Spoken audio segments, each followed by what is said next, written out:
Hello everyone, welcome to Divya education. आज हम यहाँ पे बात करने वाले हैं संवैधानिक उपबंध की। ठीक है, अभी तक हमने बात की नागरिकता यानी कि जो हमारे एम लक्ष्मीकांत जी पॉलिटी का 6 चैप्टर था उसके बारे में हम पढ़ रहे हैं।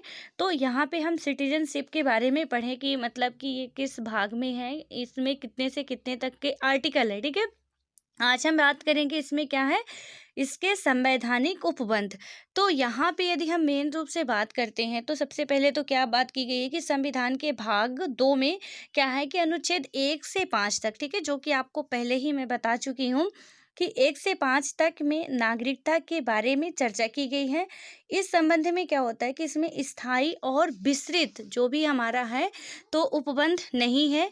यह सिर्फ उन लोगों की पहचान करता है जो संविधान लागू होने के समय, ठीक है, संविधान लागू होने के समय का मतलब है हमारा कि 26 जनवरी 1950। आपको पता है कि 26 जनवरी 1950 को हमारा संविधान लागू होता है। ठीक है, यदि पूछा जाता है कि संविधान बनके तैयार कब होता है तो हमारा संविधान 26 नवंबर 1949 को बनके कम्प्लीटली तैयार हो जाता है, लेकिन 26 जनवरी 1950 को संविधान लागू होता है। ठीक है, तो यहाँ पे क्या बात की जा रही है कि संविधान लागू होने के समय यानी कि 26 जनवरी 1950 भारत के नागरिक बने। ठीक है, इसमें ना तो इनके अधिग्रहण एवं ना ही नागरिकता की हानि की चर्चा की गई है। यह संसद को इस बात का अधिकार देता है कि वह नागरिकता से संबंधित मामले की व्यवस्था करने के लिए कानून बनाए। ठीक है, यानी कि ये जो है तो संसद को ये अधिकार देता है कि वो क्या करे, नागरिकता संबंधित जो भी मामले हैं तो उनकी व्यवस्था करने के लिए कानून बनाए। इसी प्रकार से क्या हुआ कि संसद ने नागरिकता अधिनियम 1955 को लागू किया। ठीक है, तो जब संसद को अधिकार है और यदि पूछा भी जाता है कि नागरिकता संबंधित कानून बनाने का अधिकार किसको है तो वहाँ पे किसको है, संसद को यह अधिकार प्राप्त है। ठीक है, तो और ये डेट आपको याद रखना कि कब से जो नागरिक बने थे, यानी 26 जनवरी 1950 संविधान लागू होने के बाद जो बने थे। ठीक है, तो यहाँ पे क्या हुआ कि 1950 में नागरिकता अधिनियम 1955 लाया गया था। ठीक है, तो ये डेट आपको याद रखना है कि सबसे पहले कब लाया गया था नागरिकता अधिनियम जो लागू हुआ था, वो संसद में नागरिकता अधिनियम 1955 को लागू किया गया था, जिसका क्या हुआ कि 1957, 1960, 1985, उसके बाद हम बात करते हैं 1986, 1992, 2003, 2005 और 2015, यानी कि इनका क्या हुआ, कई बार संशोधन किया गया। ठीक है,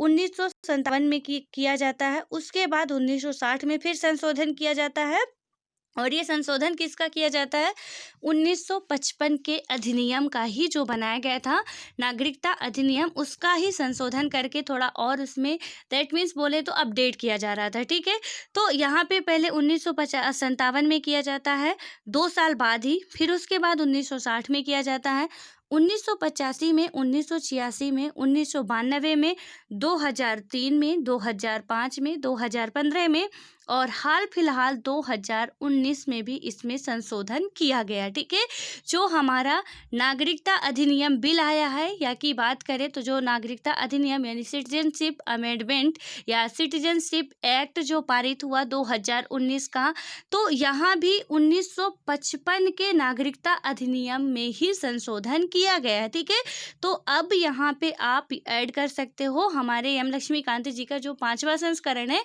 वहाँ पे हमको अभी 2015 तक ही मिलता है, लेकिन अब आप वहाँ पे ऐड करोगे 2019 का भी। ठीक है, क्योंकि 2019 में भी सिटीजनशिप अमेंडमेंट बिल लाया गया है और यहाँ पे आपको अच्छे तरीके से पता है कि इस नए कानून में क्या क्या बातें कही गई हैं, और यदि नहीं पता हो तो आप उसको बहुत अच्छे तरीके से गूगल में मिल जाएगा, वहाँ से सर्च करके आप उसकी पूरी जानकारी पढ़ सकते हो, क्योंकि ये अब बेहद इम्पोर्टेंट हो चुका है कि 2019 में इसमें क्या क्या अपडेट किए गए हैं। ठीक है, तो उसके बाद हम बात करते हैं, और यही मुद्दा था जिसके कारण शाहीन बाग में काफ़ी मतलब 72-73 दिनों तक क्या हुआ था, महिलाओं के द्वारा धरना प्रदर्शन भी जारी रहा था, कई जगह इसका विरोध भी किया गया था। ये कौन सा मुद्दा है हमारा, जो 1955 का नागरिकता अधिनियम है, इसी में जो अपडेट किया गया है, उसी के कारण ये पूरा दंगा वगैरह हो रहा था। ठीक है, तो यहाँ पे याद रखना है कि अभी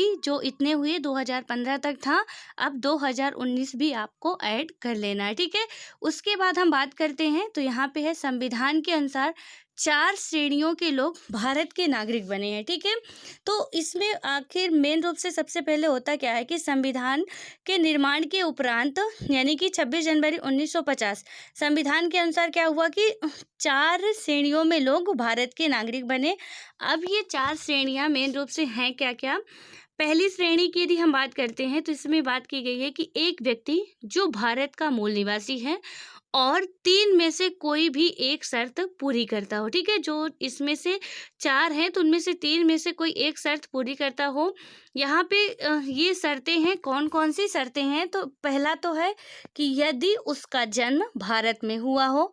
दूसरा है कि या उसके माता पिता में से किसी भी एक का जन्म भारत में हुआ हो, या संविधान लागू होने के 5 वर्ष पूर्व से भारत में रह रहा हो। ठीक है, यानी कि 3 शर्तों को, यदि वो 3 शर्तों में से कोई भी एक शर्त पूरी करता है तो वो भारत का नागरिक हो जाएगा। और ये किस अधिनियम में बात की गई थी, हमारी 1955 के अधिनियम में। ठीक है, तो यहाँ पे क्या हुआ, पहली शर्त कि यदि किसी भी व्यक्ति का भारत में जन्म होता है तो वो भारत का नागरिक है। ठीक है, उसके बाद है कि उसके माता या पिता में से किसी एक का जन्म भारत में होता है तो वो क्या होगा, भारत का नागरिक होगा।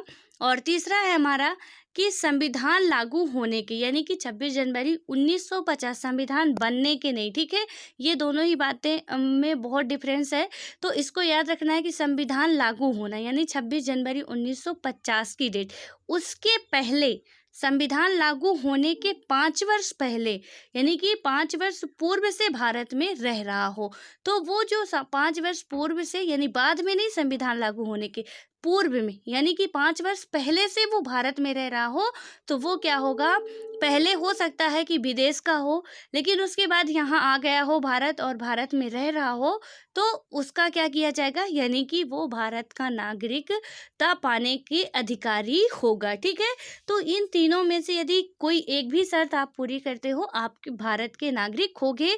और इसको बिल्कुल पॉइंट टू पॉइंट याद करना है, जो मैं ये लिखवा रही हूँ, लिखना भी है और याद भी करना है। ये बहुत जितने भी फैक्ट हैं वेरी वेरी वेरी इंपॉर्टेंट आप लगा सकते हो, क्योंकि इनसे रिलेटेड काफ़ी क्वेश्चन पूछे जाते हैं। ठीक है, और हम कभी कभी बहुत ज़्यादा कंफ्यूज हो जाते हैं इनमें कि किसको नागरिकता है किसको नहीं है।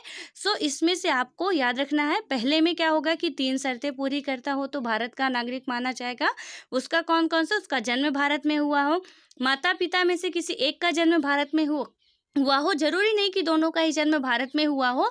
तो यहाँ पे आगे हम पढ़ेंगे कि वंश के आधार पर, जन्म के आधार पर, तो इस यही है कि वंश के आधार पर यानी कि जन्म के आधार पर कि हम यहीं जन्म हुए, वंश के आधार पर कि हमारे माता पिता में से कोई एक भारतीय है। ठीक है, तो हम भारत की नागरिकता प्राप्त कर सकते हैं। और यदि संविधान लागू होने के पूर्व हम 5 वर्ष पहले यहाँ से रह रहे हैं तो हमें नागरिकता मिल सकती है। उसके बाद हमारा आता है यहाँ पे एक व्यक्ति जो पाकिस्तान से भारत आए हो। ठीक है, यानी कि एक ऐसा व्यक्ति जो क्या किया हो, पाकिस्तान से भारत आया हो और यदि उसके माता पिता या दादा दादी अविभाजित भारत में पैदा हुए हों। ठीक है, यानी एक ऐसा व्यक्ति जो कि स्वतंत्रता के बाद या कि संविधान लागू होने के बाद क्या करता है, भारत आया हो और उसके माता पिता या दादा दादी अविभाजित भारत में पैदा हुए हैं। ठीक है, अविभाजित भारत का मतलब है कि भारत और पाकिस्तान का डिवाइडेशन तो 1947 में होता है, उससे पहले भारत एक था। ठीक है, भारत और पाकिस्तान एक ही देश था जो कि भारत के नाम से जाना जाता था। तो यहाँ पे क्या है कि भारत जो मतलब जो पाकिस्तान से यहाँ आए, हमारे इंडिया में आते हैं और उनके माता पिता में से सपोज आपके मम्मी पापा हैं और उनका जन्म भारत में होता है। ठीक है, लेकिन वो क्या करते हैं कि चले जाते हैं पाकिस्तान और संविधान लागू होने से पहले वो क्या करते हैं, यहाँ आ जाते हैं, लौट आते हैं, लेकिन आपका जन्म पाकिस्तान में हुआ है। ठीक है, तो वहाँ पे आपके माता पिता यदि भारत में जन्मे हैं, यानी जब पाकिस्तान का विभाजन नहीं हुआ था उस टाइम आप भारत के थे, उसके बाद आप पाकिस्तान में चले जाते हो, उसके बाद आपका जन्म पाकिस्तान में होता है, लेकिन आपके माता पिता क्या हैं, अविभाजित भारत के जन्मे हुए हैं, तो वहाँ हमको क्या होगा कि हमको अधिकार होगा कि हम भारत की नागरिकता प्राप्त कर सकते हैं। ठीक है, तो इसमें क्या होगा कि माता पिता या दादा दादी कोई भी हो जो अविभाजित भारत में पैदा हुए हों और निम्न में से कोई एक शर्त पूरी करता हो तो वह भारत का नागरिक बन सकता है। अब यहाँ पे कुछ टर्म्स कंडीशन दी हुई है, वो कौन कौन सी है। यदि वह 19 जुलाई 1948 से पूर्व स्थानांतरित हुआ हो, मतलब कि जो पाकिस्तान गया है व्यक्ति या आपके मम्मी पापा पाकिस्तान गए और 19 जुलाई 1948 से पूर्व, ठीक है, स्थानांतरित हुआ हो, यानी कि वहां से यहाँ आए हो। दूसरा है कि अपने प्रवसन की तिथि से उसने सामान्यतः भारत में निवास किया हो। तो क्या है कि अपनी प्रवसन की तिथि से उसने सामान्यतः भारत में निवास किया हो, और यदि उसने 19 जुलाई 1948 को या उसके बाद भारत में प्रवेशन किया हो तो वह भारत के नागरिक के रूप में पंजीकृत हो। लेकिन ऐसे व्यक्ति का पंजीकृत होने के लिए 6 माह तक भारत में निवास आवश्यक है। ठीक है, यानी कि जो व्यक्ति 19 जुलाई 1948 को या उसके बाद, ठीक है, उसके बाद भी भारत में आता है, यानी कि भारत में प्रवेशन किया हो, वह भारत के नागरिक के रूप में पंजीकृत हो। ठीक है, वह भारत के नागरिक के रूप में क्या होना चाहिए, पंजीकृत होना चाहिए।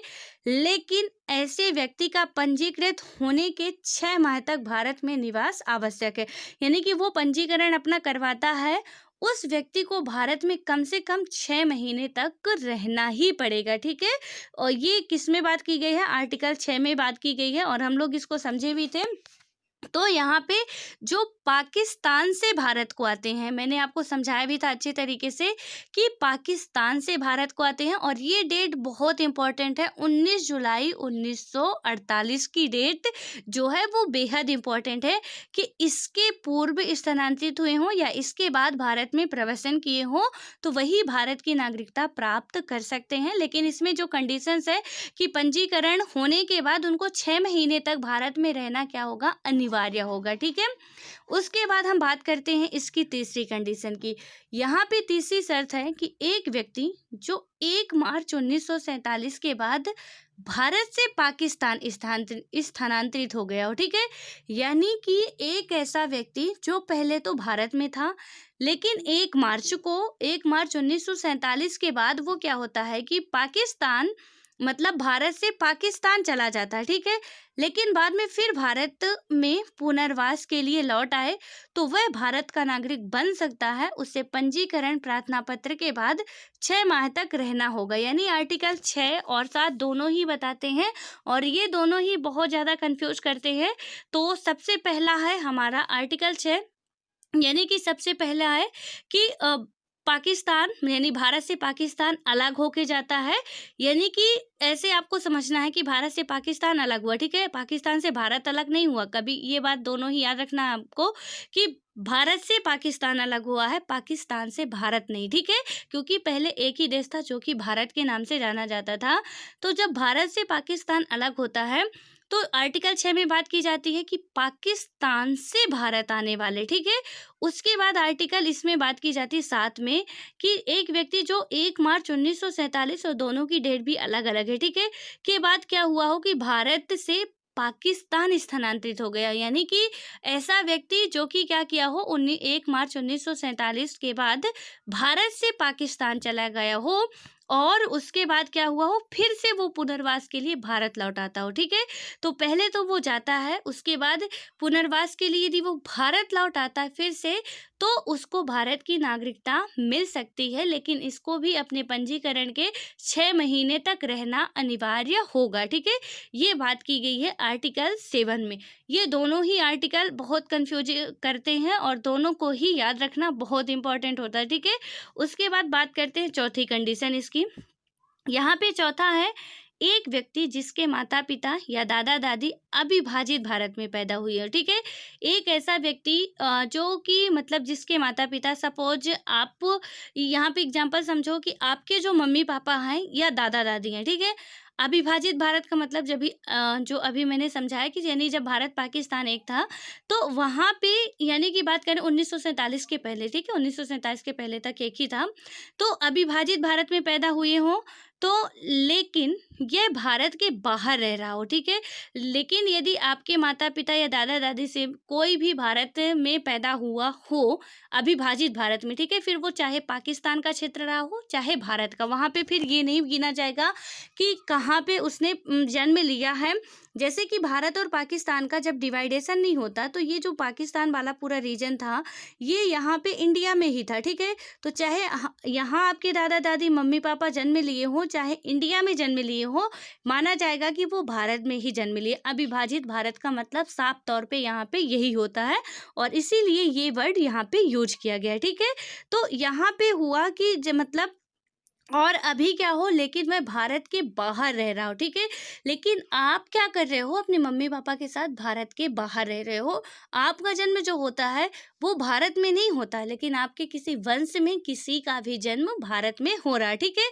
फिर भी वह भारत का नागरिक बन सकता है यदि उसने भारत के नागरिक के रूप में पंजीकृत कूटनीतिज्ञ तरीके या पार्षदीय प्रतिनिधि के रूप में आवेदन किया हो, ठीक है।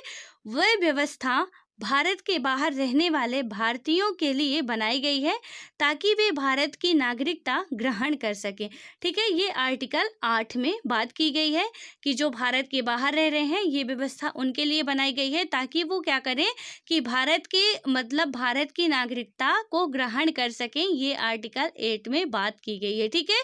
उसके बाद अब हम बात करेंगे नागरिकता का अर्जन करना, यानी कि हम नागरिकता को कैसे अर्जन करेंगे, ठीक है। तो इसके बारे में अब हम लोग नेक्स्ट वीडियो में बात करेंगे कि नागरिकता आखिर अर्जन कैसे करते हैं, जन्म के आधार पर, वंश के आधार पर, जितना भी है हमारा, ये सारी बातों को समझेंगे, ठीक है। लेकिन उससे पहले एक और इम्पोर्टेंट बात है, जो कि यहाँ पे एक क्वेश्चन पूछा गया था आप लोगों के द्वारा कि निवारक नज़रबंदी का अर्थ क्या होता है, ठीक है। तो निवारक नज़रबंदी का मेन रूप से अर्थ होता है कि बिना किसी न्यायिक प्रक्रिया से नज़र बंद है, ठीक है। यह अपराधी को क्या होता है कि मतलब अपराधी की प्रक्रिया दंडित करने से नहीं, बल्कि क्या होता है कि अपराध करने से रोकने के लिए है।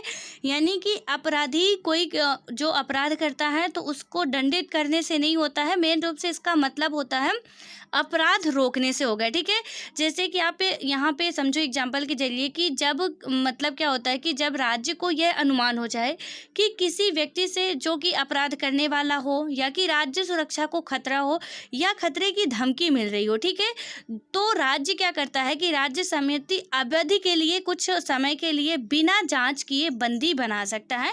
यानी सपोज कि यहाँ यदि किसी को सूचना मिलती है राज्य में कि हमसे, ठीक है, कि वहाँ पे कोई सूचना देता है कि इस व्यक्ति से या कि आपसे राज्य को खतरा है, ठीक है, तो वहाँ पे क्या होगा कि यदि आप ही किसी को देते हो कि सर इनसे खतरा है राज्य को, या कि ये धमकी दे रहे हैं कि या उनके द्वारा डराया जा रहा है, या ऐसे कुछ हमको बातें मिल रही हैं, कुछ क्लू मिल रहे हैं कि ये राज्य में कुछ बड़ा हमला करने वाले हैं, या कुछ बड़ा यहाँ घटना घटित होने वाली, बहुत बड़ा अपराध करने वाले हैं, तो वहाँ पे कुछ एक राज्य समिति बनाई जाती है जो कुछ अवधि के लिए क्या करती है कि बिना जांच पड़ताल किए ही उसको हिरासत में ले लेती है। मेन रूप से उसका मकसद ये नहीं होता कि वो दंड दे, ठीक है। निवारक नज़रबंदी का यही मतलब होता है कि वहाँ पे यदि कोई क्लू मिल रहा है, जो भी राज्य समिति है उसको मिल रहा है कि किसी व्यक्ति के द्वारा राज्य को खतरा हो सकता है, या किसी इंसान को उससे खतरा हो सकता है, तो उसको ले जाके बस हिरासत में लेके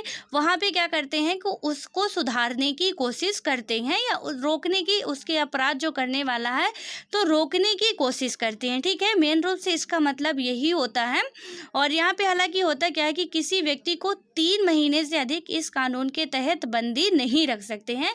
इसमें एक ये भी शर्त होती है, क्योंकि वहाँ पे कोई सज़ा देना पर्पज नहीं होता है, और सज़ा देंगे भी किस आधार पे, क्योंकि उसने कोई अपराध तो किया नहीं, बस हमको एक क्लू मिला है कि ये व्यक्ति अपराध कर सकता है, ठीक है।